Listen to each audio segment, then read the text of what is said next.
Hey y'all, hey, this is Ples with Scared of Beautiful, and I am here today to discuss this latest episode of Red Table Talk with you all that featured none other than the great Bobbi Brown, Robert Barisford Brown, one of my favorite R&B singers, dancers, entertainers of all time. Now, y'all, I'm going to talk loud. Hopefully you can hear me. The weather has been giving us the blues here in Louisiana, and I thought I saw a break in the rain for a little while. That's why I decided to go live at this hour. But it seems like it has come back with a vengeance. So hopefully everything is straight. We don't get kicked out of StreamYard. We don't get kicked off. I don't get kicked off the internet. And I just thank you all for joining me. If you are new to Scared of Beautiful, my name is Ples. I am an attorney by trade. However, I love reality TV. I love health and wellness. I love mental health and empowerment. And that is what I seek to do on this channel. I want to enlighten people, educate, inspire, empower, and entertain a little bit. So I watched this episode that just debuted on Facebook Watch, Red Table Talk with Jada Pinkett Smith, her daughter Willow, and her mother Gammy. And it was about Bobbi Brown, his story about his life, the generational curses that he's had to face in his life, and that unfortunately passed down to his children with the deaths of two of his children, who we all know and I think have heard about at this point. Of course, Bobbi Kristina, which was his daughter with the late great Whitney Houston, and then one of his older sons, Bobby Brown Jr., who was the child of his ex-girlfriend Kim Ward. So let us get into it. I'm seeing some of these comments. Hi, y'all. Hey, Remain Teachable. Thank you so much for the super chat. Finally caught alive. Sending love to all. Thank you. Hi, Marcella. Thank you so much for the support, sis. And thank you for the super chat. So if y'all watched my review of Iyanla that I did on Sunday, then you kind of know how I like to approach these shows.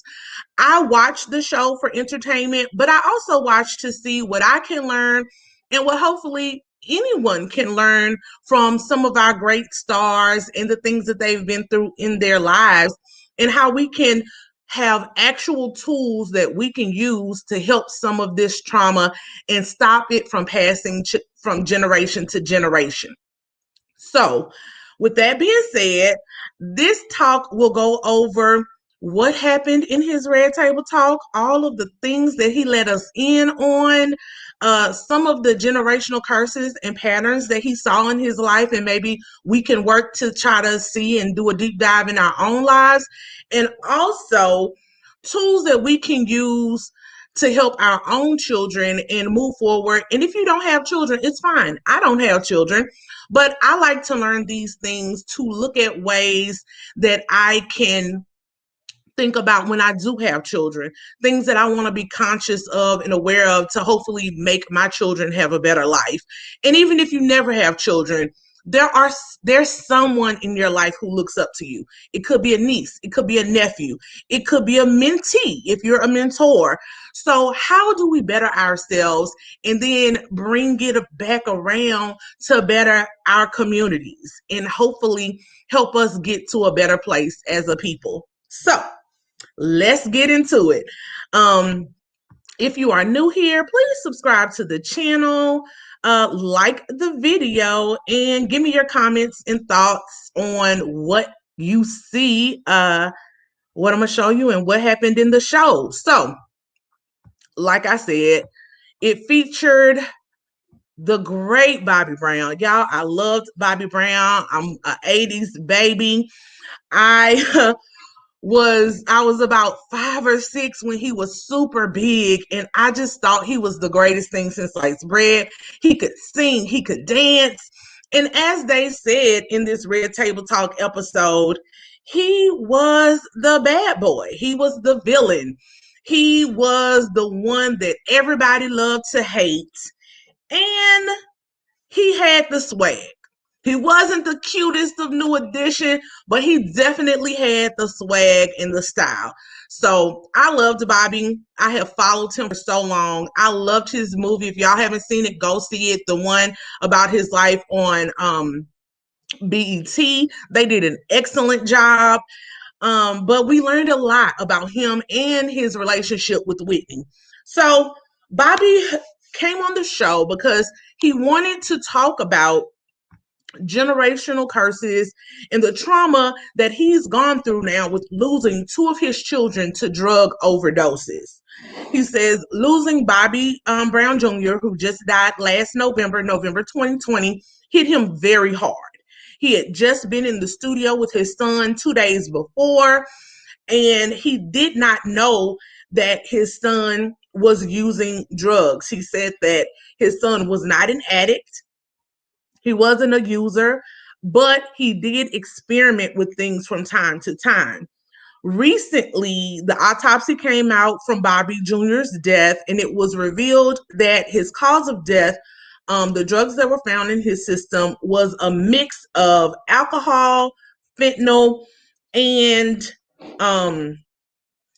cocaine, which is a powerful combination of drugs that almost anyone, unfortunately, would likely succumb to. So they talked about some of the devastating effects of fentanyl.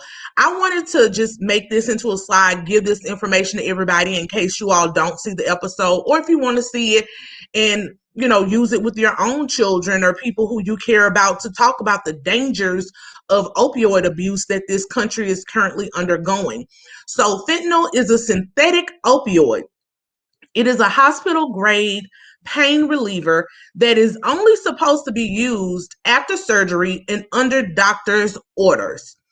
Only 3 milligrams of fentanyl is needed to be lethal and fatal. That's it. It can kill you within 20 minutes. It is 50 times more potent than heroin, and it is currently named as the deadliest drug in America. Fentanyl has taken the lives of Prince, Mac Miller, and Tom Petty, and of course now we know Bobby Brown Jr. This was really powerful information to me because I don't use drugs, but what Bobby said that really stuck out to me was that black market drugs are now being laced with fentanyl. So your child or your loved one could get, weed, something we think is regular, and the weed has been laced with fentanyl, and they may not even know it. Some people are knowingly ingesting fentanyl, but a lot of people are unknowingly ingesting it, and it's causing for a lot of overdoses throughout the country. They have started this new war on drugs. That's another topic.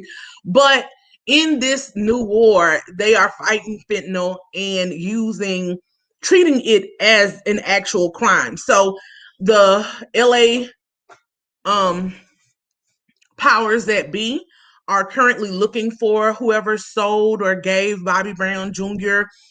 These drugs, but unfortunately, that person has not been found yet. And so Bobby let us know that they're still looking, but unfortunately, they may not know how he got these drugs. Bobby then talks about his own struggles with drugs and how he knows his own struggle and his own addiction led his children, both his son and daughter, to experimenting with drugs, and likely thought that they could test drugs because their father did it for so long and he's still alive and kicking it. If you watch that movie and read his autobiography, Every Little Step, he was very honest about the drugs that he was using. In the movie on BET, they even showed a scene where he would actually cook his own drugs. I was like, dang, like that's a new level of addict when you cook your own product. So he would cook his own product for he and Whitney, and he's still here to tell the story. Unfortunately, everybody's body reacts differently. And sometimes it's just the wrong combination of things. When you go to mixing drugs and alcohol, it gets to be a ugly thing. So he feels very guilty about that.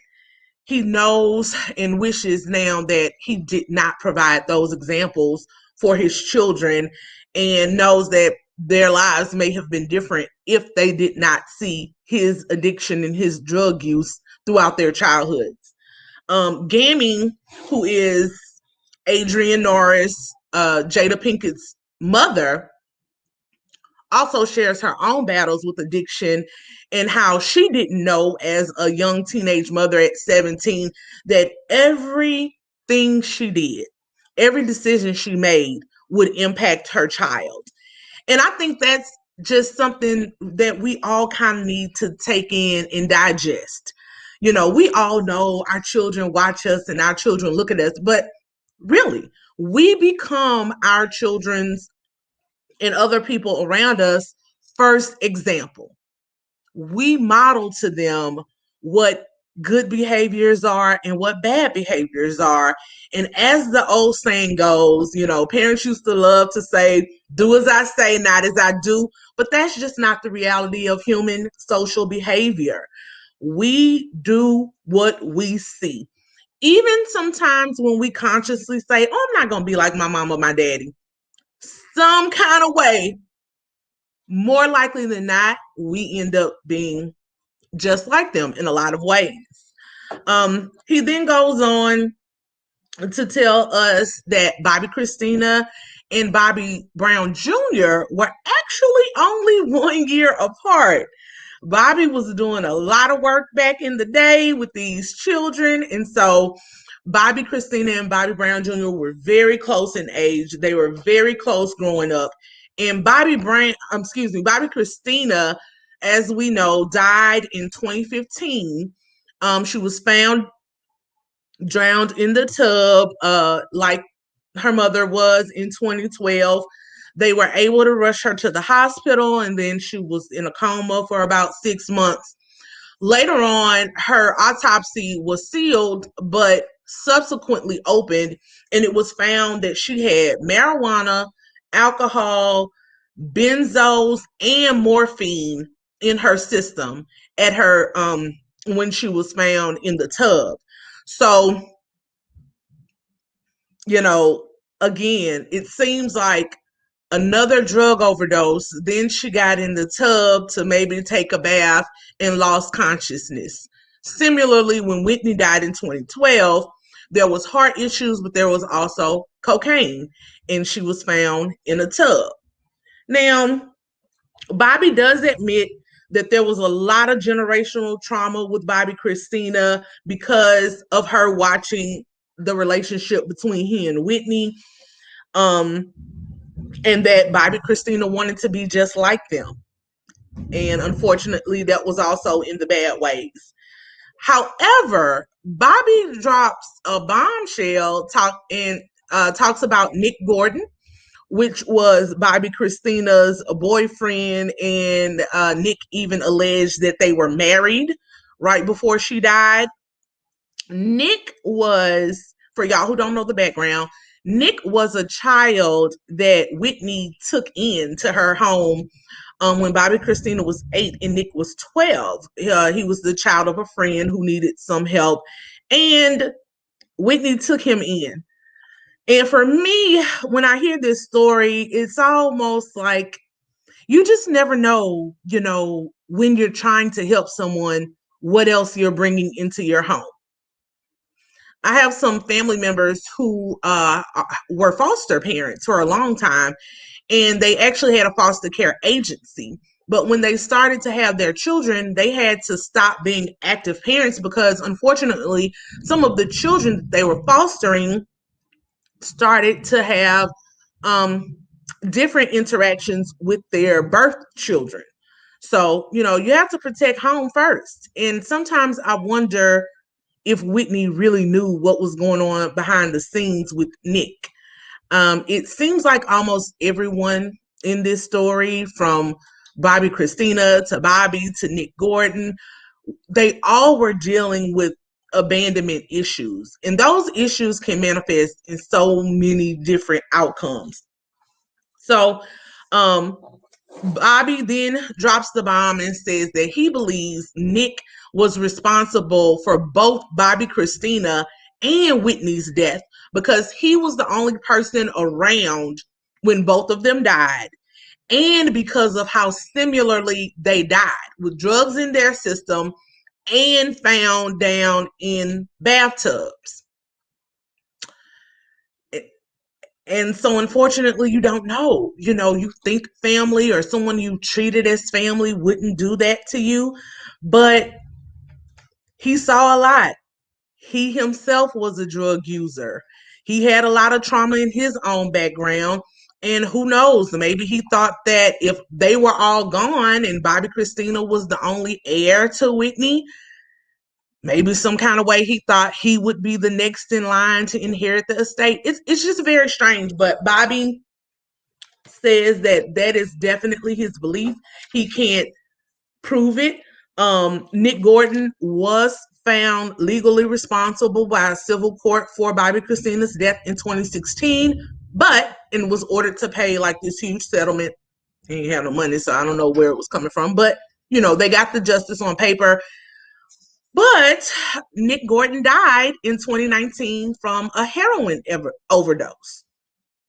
So it just, all of these people had some serious generational issues. Bobby says that because Nick Gordon was the only person around, he feels that he provided both Whitney and Bobbi Kristina with the drugs. And he says he never got to confront Nick Gordon about his suspicions because he himself was actually in rehab for alcohol addiction when Nick Gordon died. They also talked about the alleged domestic violence between Nick Gordon and Bobbi Kristina. And Bobby said he felt guilty about that as well because he didn't know about those things. Bobbi Kristina never told him about the alleged domestic violence, never reached out to him and said she needed help. But he admits that after Whitney's death, his relationship with Bobbi Kristina became kind of estranged.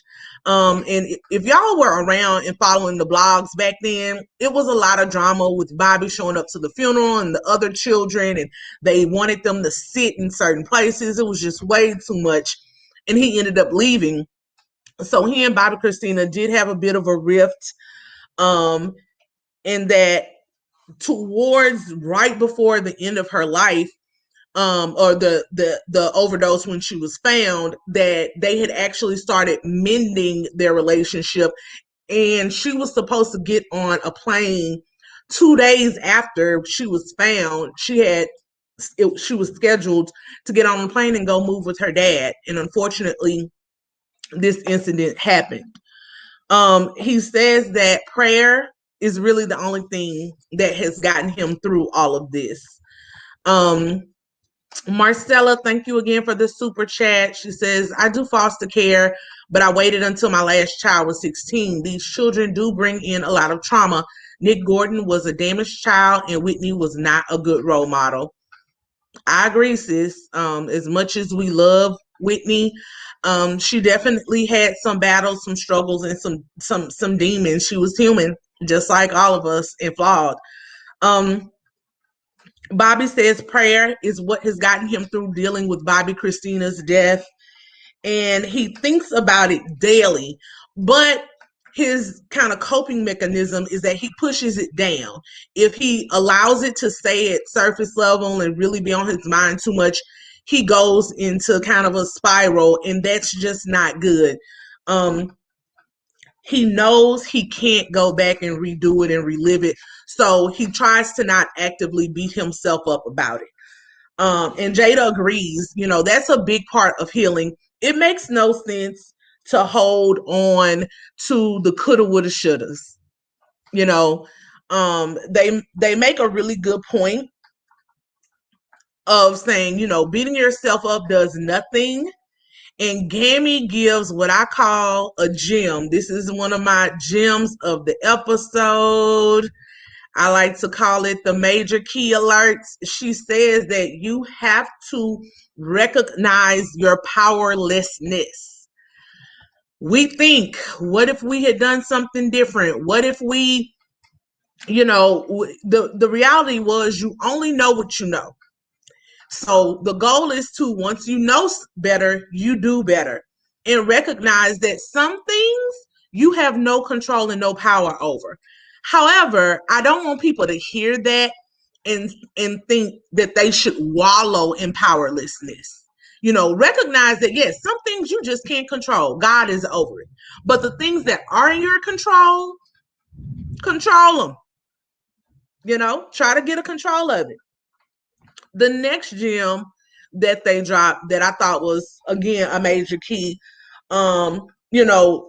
sometimes there is no answer to the why, right? Sometimes we can keep asking ourselves over and over, why this, why that? Sometimes we just have to be okay with the fact that there is no answer to the why.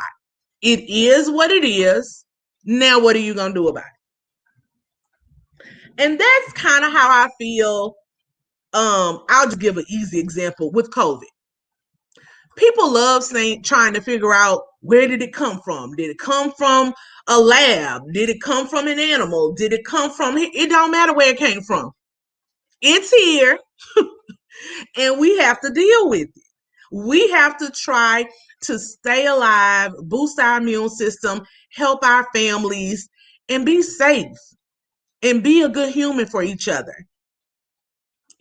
So in all things in your life, there are lots of things that I go over in my brain like, man, why didn't I do this differently? You gotta, that keeps you in bondage, because the reality is, if you believe in God, and I do, there are some things that are just above us. Like the guy said last year, it's above me now. It's above us. There is no why. He won't always give you the why. And sometimes you'll get the why, but you'll get the why years later. So don't live in the why. Think about, it is what it is. What are you going to do about it? Next, Bobbi says one thing that has really helped his healing was that he and his wife started the Bobbi Kristina Serenity House in 2015, which is a safe haven for people who are victims of domestic violence. He then encouraged people to speak up and out about domestic violence. When you see something, say something. Please, y'all, encourage your loved ones who may be dealing with something like this to get help. Leave. It never gets better. Bobbi then talks about how he and Whitney abused drugs, and they were very verbally abusive to each other in front of Bobbi Kristina. They were married for 14 years, and he got clean before she did. He was able to get away from the drugs, and Whitney just wasn't ready yet. They also go into the fact that Bobbi had been blamed for years for Whitney's alleged addiction issues. And they were glad that finally in about 2014, 2015, her brother, Michael, admitted on the Oprah Winfrey Show that he was the one who introduced Whitney to drugs. Bobbi said the first time he saw Whitney do drugs was on their wedding night when he saw her doing cocaine. But he doesn't want to point fingers. They both used and they both fueled each other's addictions and problems. They asked him, what would you tell Whitney today? And he just talks about his love and admiration for her, that she was his best friend. But he knows that everything happened for a reason. God had a plan and he had to go through it. He has been clean now, a good thing that came out of all this. He admits that he's been clean from narcotics for 19 years. Prison was his rock bottom. Those photos that everybody likes to see and make memes and make fun of Whitney running and, jumping on his waist, hugging him around the waist. When he got out of prison, he had to do a 60-day stint in jail for a DUI. And because of his priors, he had a 60-day stay in jail, and that was his rock bottom.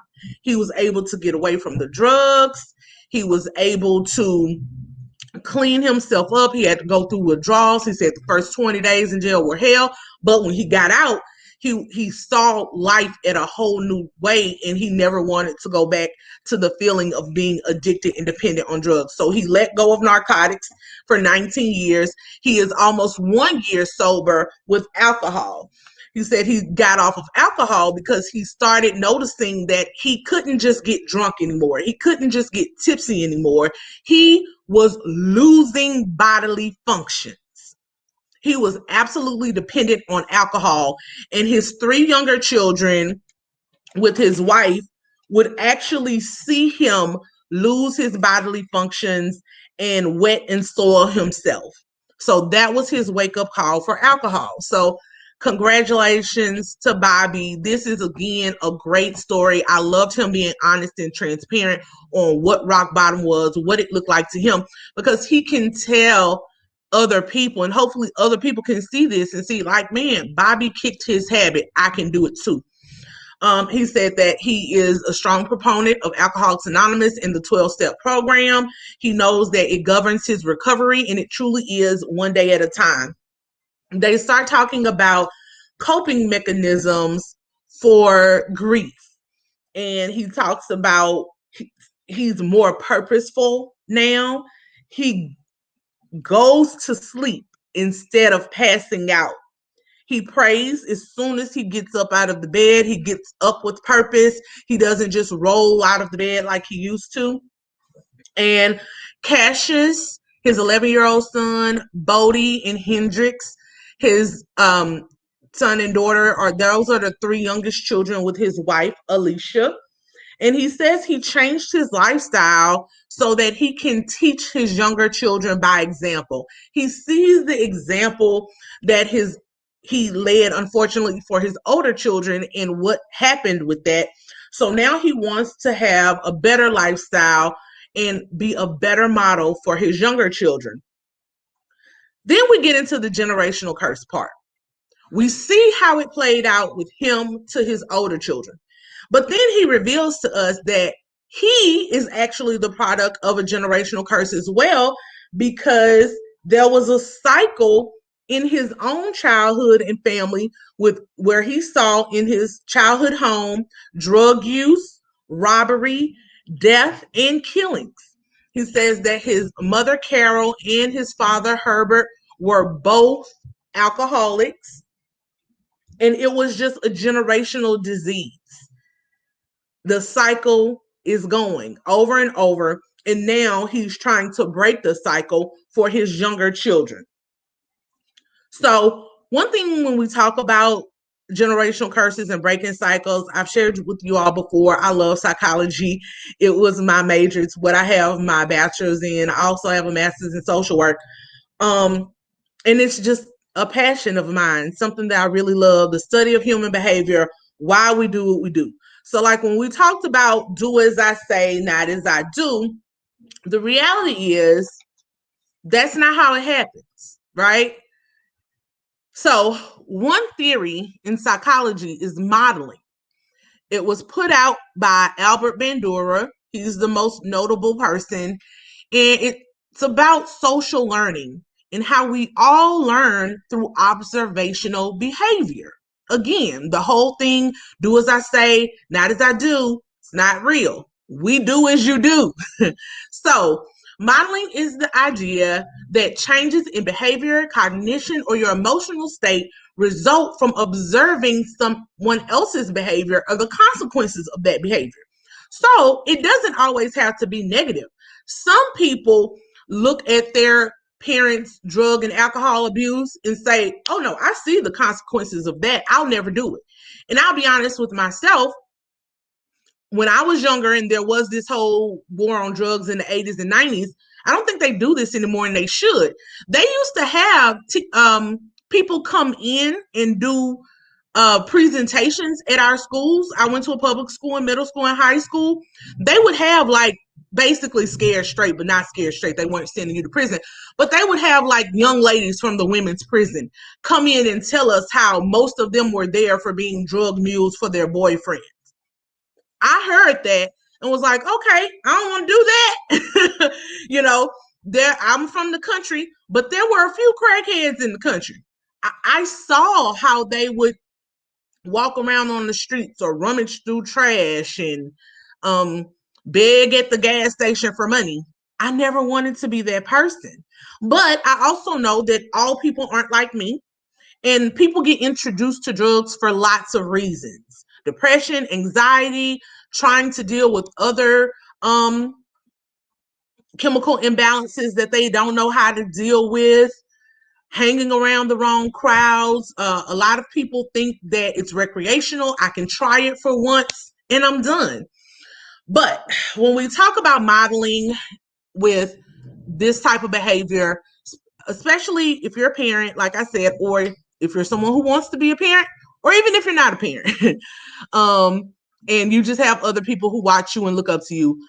Albert Bandura said that learning can occur by watching others, then modeling what they do or say. This is known as observational learning.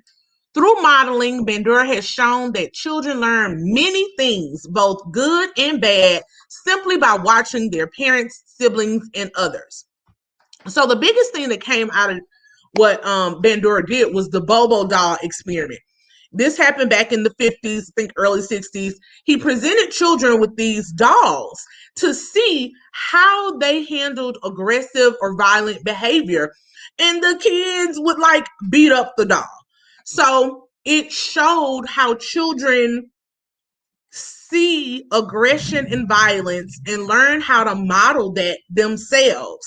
You know, when kids start getting into school and have to become social, you can kind of see what they might be seeing or learning at home. And sometimes it's not the parents.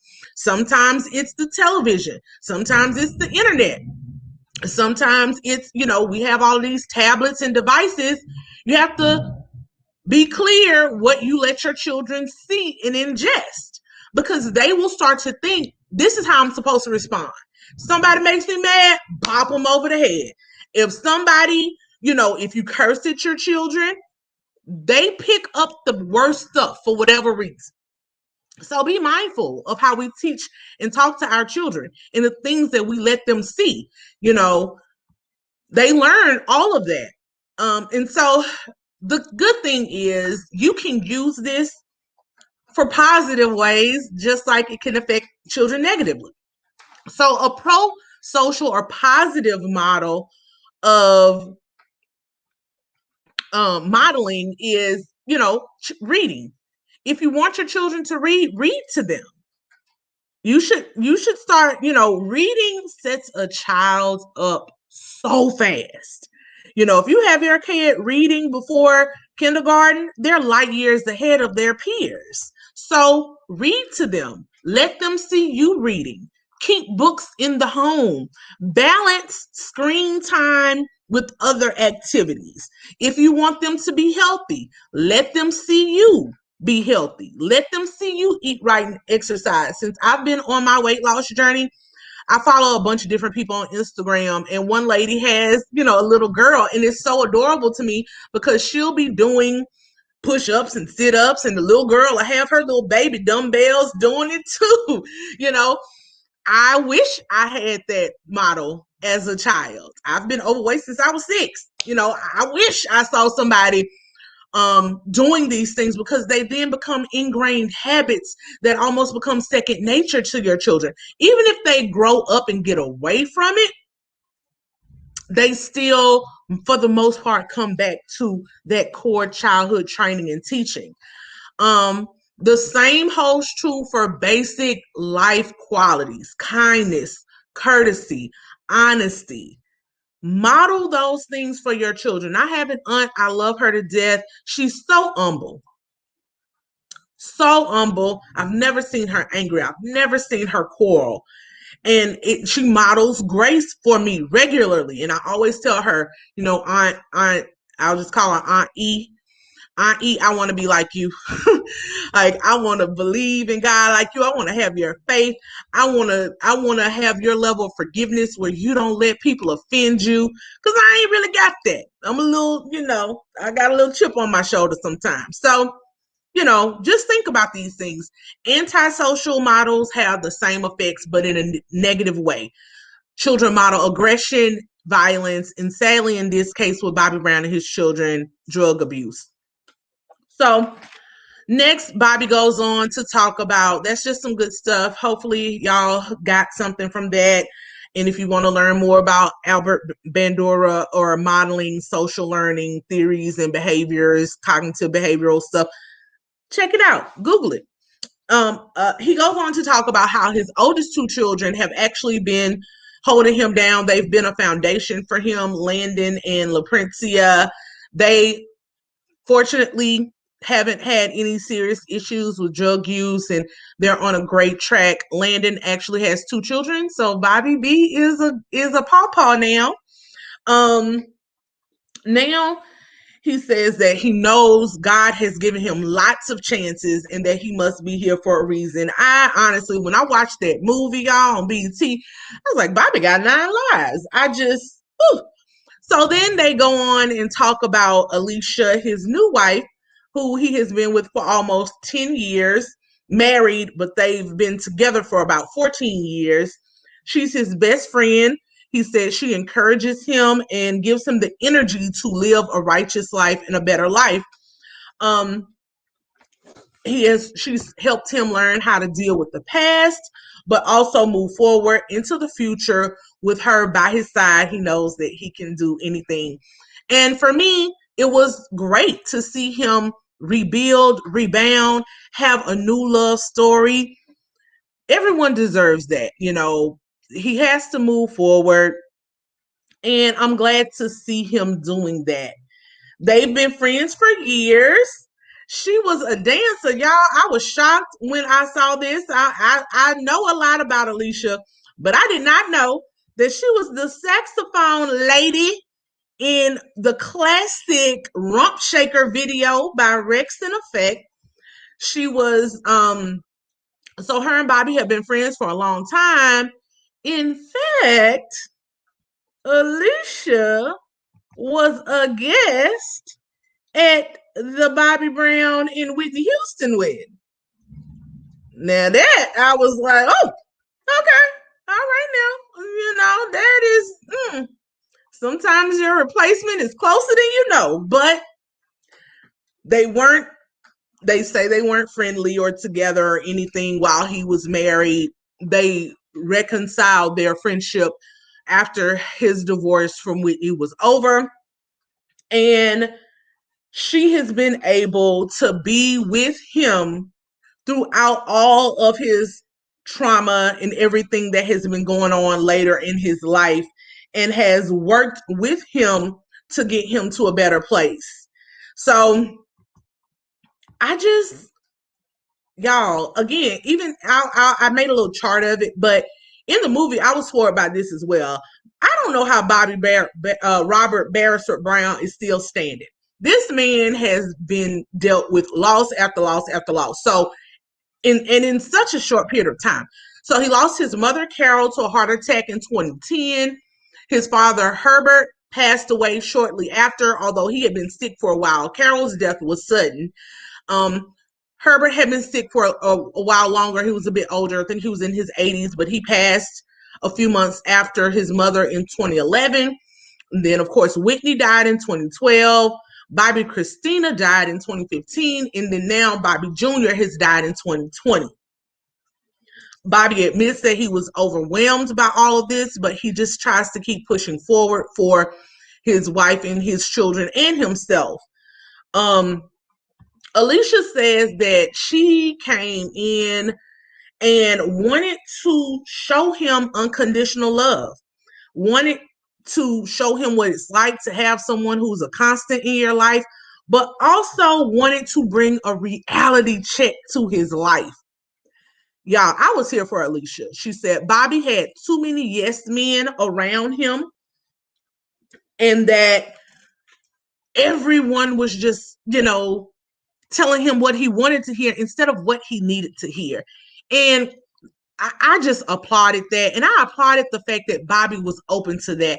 I feel like we've lost so many stars who could have turned it around if they had real people around them. Y'all, if you love somebody, you don't coddle them. You don't enable them. You hold their feet to the fire. You tell them the honest and real truth. That is what it means to love somebody. Iron sharpens iron. So when you see somebody stumbling, help them. And sometimes helping them is tough love. That's all I want around me. That's all I want in my circle. So y'all, you got to get thicker skin. Sometimes everything isn't hate. Sometimes people are telling you the crap you need to hear. And I was so happy that Alicia did that for him, but more importantly, that Bobbi himself was open to it. She said she's still very much in shock about Bobbi Jr.'s death. Their younger children are having a hard time dealing with it, particularly her oldest son with Bobby Cassius, who's 11. And she felt it very important. You can tell she's a very strong woman, a very spiritual woman, and a woman with a solid head on her shoulders. I loved how she presented in this Red Table Talk. Not saying that she's God or that she doesn't have her own issues, because we all do. But it really showed what the right partner can do for your life. Unfortunately, he and Whitney fueled each other's negative parts, and neither of them at the time were strong enough to get out of it and change it around. Alicia came later on in his life where he was more open. Like he said, he had hit rock bottom and he was ready to make a change. So she talks about how big therapy is for their family. She has her own personal therapist. Bobbi has his. They have a marriage therapist. They have a family therapist. They do therapy, and I love it. I love to see Black people normalizing these things. So one other thing that I put together that I thought was really good was tools that you can use. She gives the tools that they use to talk to Cassius about Bobby Brown Jr.'s death, because Bobby Brown Jr. was little Cassius's, NBA 2K playmate, his Fortnite playmate. They played all the videos together. They would sing and dance together because Cassius wants to be in the music industry as well. He was his little brother's vocal coach. So that baby was having a really hard time dealing with his brother's death. So some of the tools that I think, if you can't afford therapy, here's some good free tips, sis or bro. These were tools that they used to have hard conversations with Cassius. And I thought these are good tools that you can use to have hard conversations with anyone in your life, but definitely with children. And so she said the biggest thing that they did with Cassius was to be honest and transparent, particularly once the reports came out about Bobby Jr.'s death. They knew Cassius is 11. He's going to be on the internet. He's going to see these things. So you got to be honest and transparent about what happened. Use adult words. Don't use fake words. Don't sugarcoat. Don't baby the child. Use age-appropriate words. So, Cassius is 11. What age-appropriate is for someone 5 versus 11 are two different things. But because he was 11, he was able to ingest more of, okay, he had drugs. Did he take them? Did someone give them to him? They were able to have those questions. Next, she said, listen. And that's a big thing between parents and children. A lot of the old school way was, what I got to listen to the child for? I'm the parent. No, children are still human. They deserve to be heard and have opinions as well. Now, does that mean they rule your house? No. But it's important that they know that they can come to you and have a voice and you will listen. Next, she said, let the child ask questions. They allowed Cassius to ask all the questions that he wanted to ask. Next, she said, cry together and grieve together. They did not hide from Cassius their grief. They cried as a family. They grieved as a family. Show and allow emotion, normalize this process. And Jada and everybody at the table, and I completely agree, talked about how important normalizing emotion, crying, grief, sadness is especially for Black males, because that's the only way they learn how to relate to others. As women, we get in these relationships with our men and we love our men, but then we wonder why they're so hard and they can't say they love you, or they can't hug you, or they can't kiss you. They can't be vulnerable because they've been taught their whole lives that that's for punks. Men don't do that. Men don't cry. Men don't show emotion. And that's just not true. Crying, grief, especially during grief, those are normal processes. The more you hold that stuff and stuff it in, the quicker you get to disease, heart attacks, stress, illnesses. It also fuels domestic violence because people don't know what to do when they're angry. So they just hit or they curse, verbally abuse, mentally abuse. We got to get better with having these discussions, right? And teaching our children what's normal and what's okay. And not just teaching them, but giving them that safe space, being that soft spot for them to be open and vulnerable and emotional if they need to be. Willow chimes in and says, she gives her own perspective with Will and Jada, that she always preferred it when her parents were honest and vulnerable with her. If something was going on crazy and they didn't know how they were going to make it through, they were honest and told her that. And so she was like, okay, well, now I know we're both uncertain. We both don't know what's going on together. Next, she admits, the important thing she said was that her and Bobbi are still very close, with Bobby Brown Jr.'s mother, Kim Ward. I was happy to hear her say that, and to normalize having healthy co-parent relationships with, children, especially when you have a big blended family like Bobbi has. Next, she said she admits again, as Bobbi did, that the relationship with Bobbi Kristina had been strained, especially after the loss of Whitney. Bobbi Kristina was no longer herself. She was lost, and she became codependent, unfortunately, on Nick Gordon. So it was good, again, that she was honest and transparent about that they had some struggles with Bobbi Kristina, but that, again, as Bobbi had said, closer to the end of her life, they had finally bridged that gap and were looking forward to her moving in and building a new life with Bobbi Kristina as part of their, family in the house with them. Next, the last kind of big gem that I took from the episode was Jada saying that our goal is to break generational curses and make sure that our healing is transmitted to our children. And I think that's the biggest takeaway from all of this. Our goal in learning things in life, going through things, growing through things, is that we're able to change those patterns and those cycles. Like I talked about on the Iyanla episode, it was good enough for me. Nah, it wasn't. You deserve better. But since you couldn't get better, because again, we don't know why, we can't answer the whys, it couldn't get better. Now you know better. So make it better for your children. The biggest things that helped Bobbi and Alicia in their marriage and relationship were listening and communicating. And I'll take it a step further, y'all, because some people think communicating is just, I was open and honest and I told you. And listening is just listening. No, listening is active listening. Listening to hear and understand, not to respond. And communicating means the person is open and honest, but then the listener has to be receptive and the listener has to strive to comprehend. So it's not just, I heard what you said. Are you really trying to comprehend what they're telling you?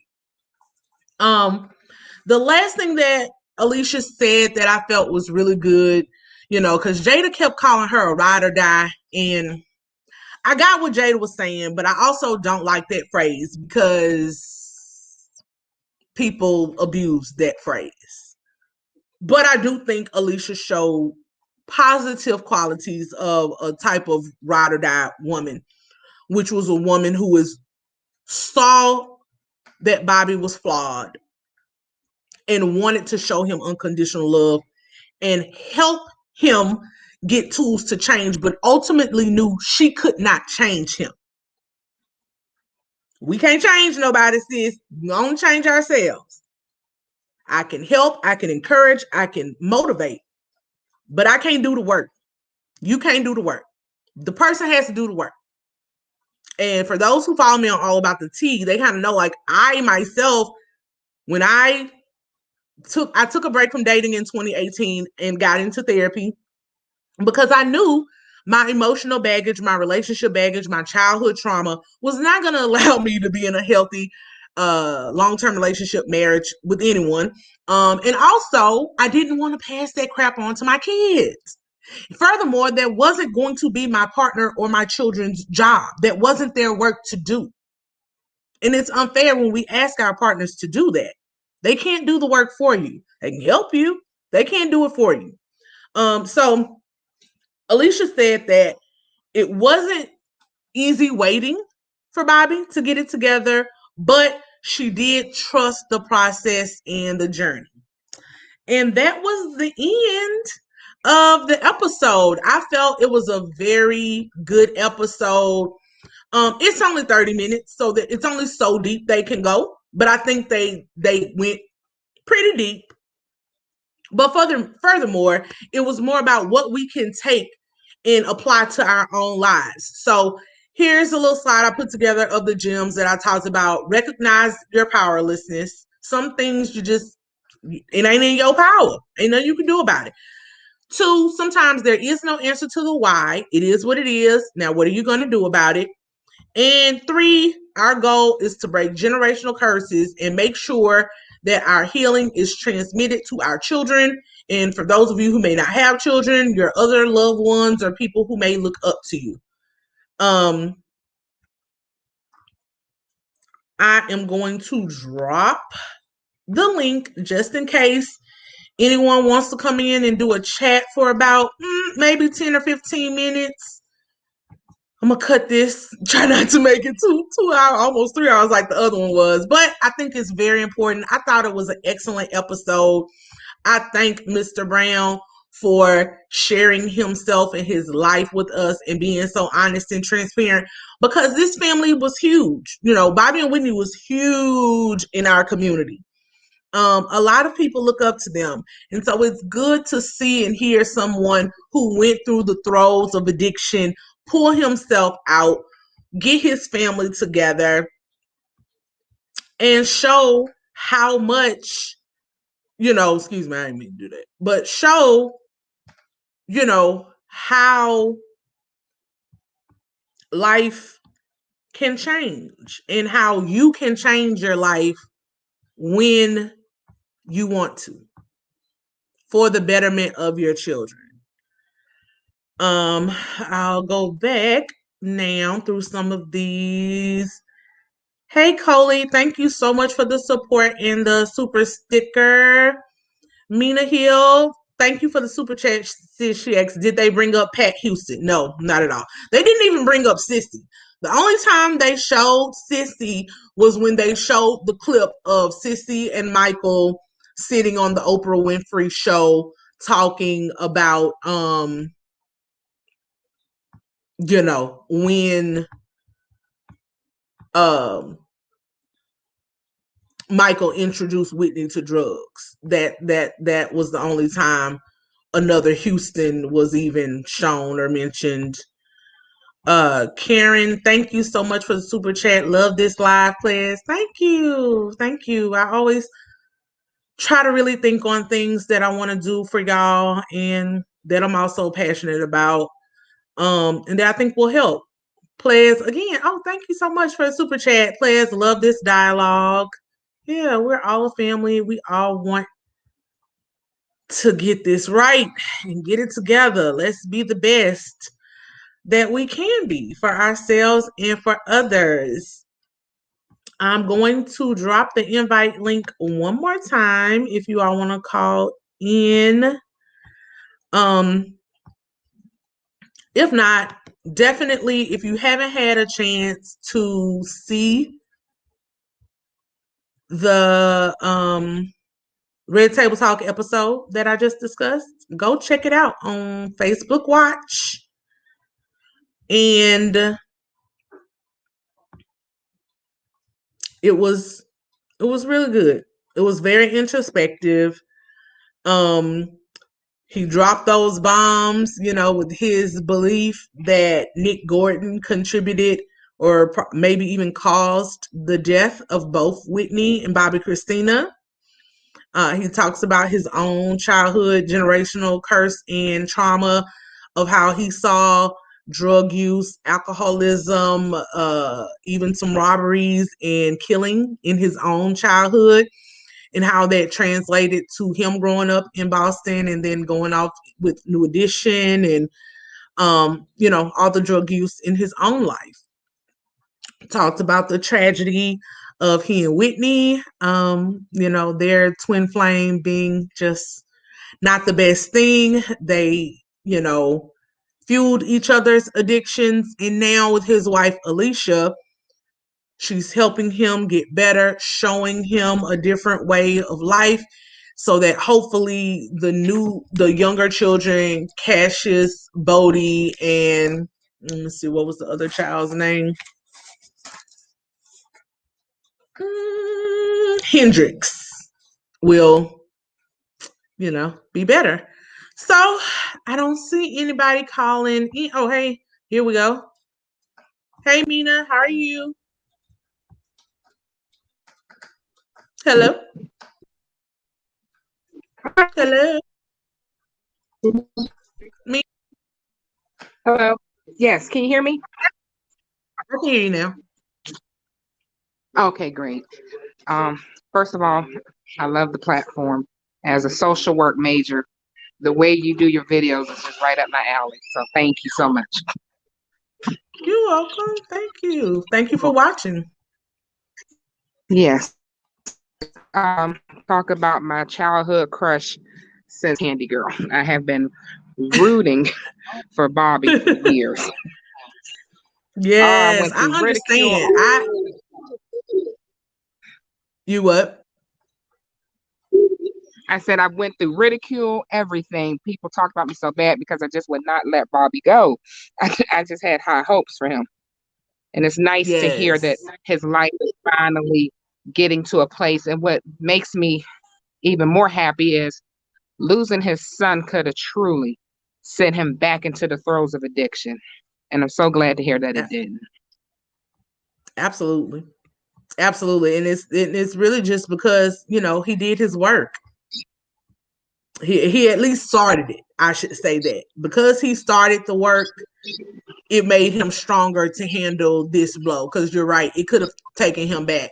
And I too was ridiculed. My mother hated. This was like probably one of the first times I can remember fighting with my mama. Because she was, these are old school people from the South, proponents of education. So my mother was definitely one of the people who was like, he gonna bring Whitney Houston down. He's, blah, blah, blah. And I was like 7, 8. I was like, Bobbi Brown is dope. He's just as big of a star as she is. Like, this is a great relationship. I just, so seeing the movie and seeing now this, and even the interviews that the brother did, like I was happy that the brother finally spoke out, because he had been villainized for so many years because people, Clive Davis did his job. Whitney was America's sweetheart.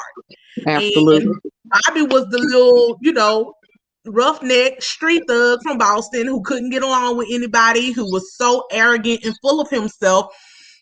And people just were like, no, he's gonna destroy her. And even in her truth, she did say that she kind of dumbed herself down or started to dim her light for Bobby. And again, I just think it's a great story and a great example of two people loving each other that probably should have never gotten together. Absolutely. And I think it took a lot of class for Bobby to go all those years just allowing people to assume he was the one that introduced her to drugs. And he never said anything. That takes a lot of people. He never said a word.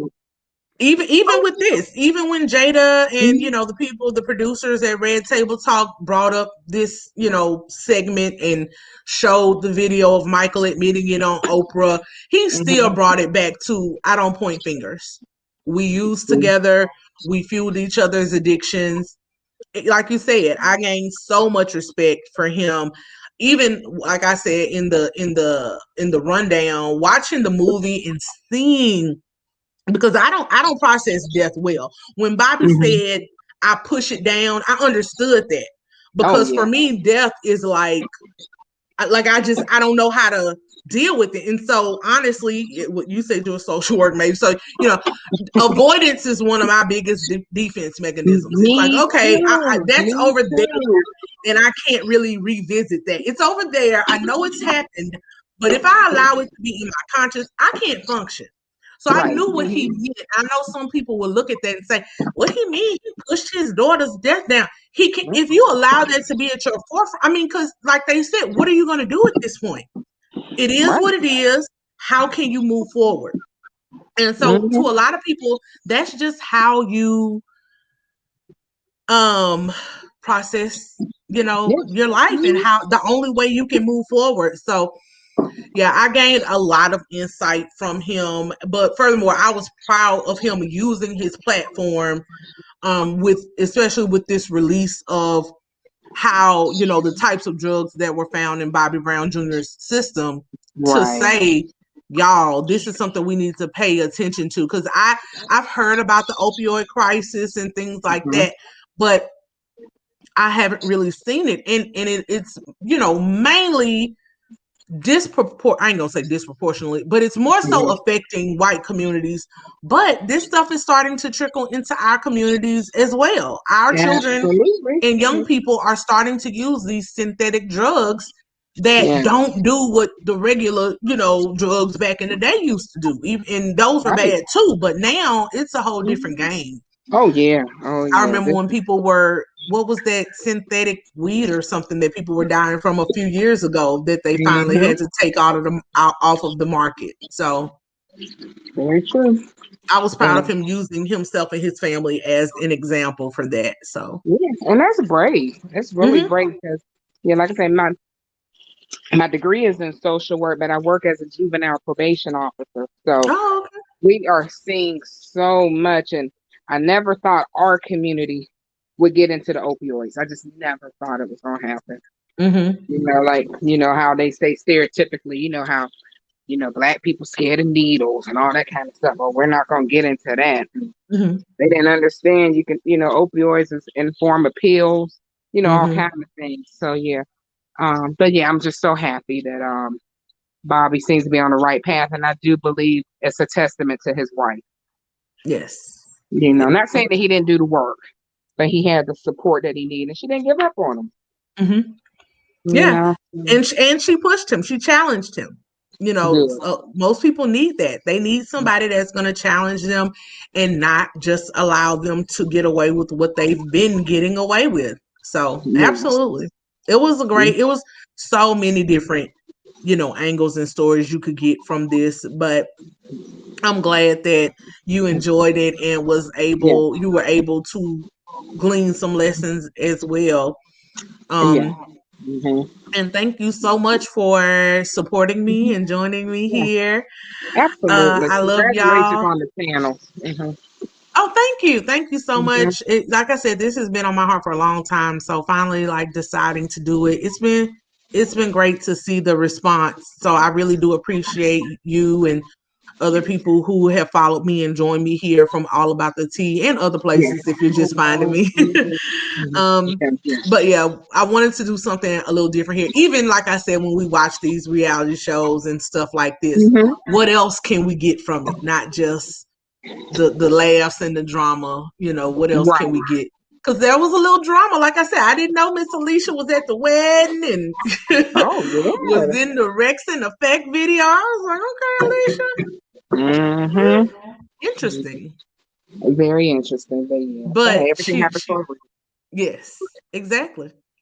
And sometimes your person really is right there, and it's not in a negative way. It's just, it is what it is. And life will bring that person back around to you, like Erykah Badu said, next lifetime or something.